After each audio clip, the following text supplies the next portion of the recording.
গ্রীষ্মের তীব্র দাবদাহের কথা মাথায় রেখে পশ্চিমবঙ্গের মুখ্যমন্ত্রী মমতা বন্দ্যোপাধ্যায় ঘোষণা করেছেন যে রাজ্যের সরকারি ও সরকারি সাহায্যপ্রাপ্ত প্রাথমিক এবং উচ্চ মাধ্যমিক স্কুলগুলিতে গ্রীষ্মের ছুটি শুরু হবে 30শে এপ্রিল থেকে।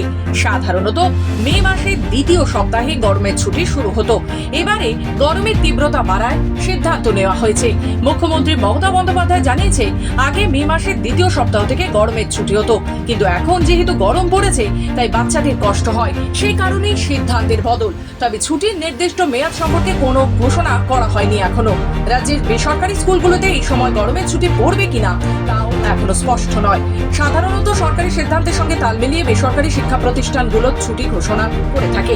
গত বছর গ্রীষ্মের ছুটি 21শে এপ্রিল থেকে শুরু করে 2রা জুন পর্যন্ত স্থায়ী হয়েছিল, প্রায় 2 মাস।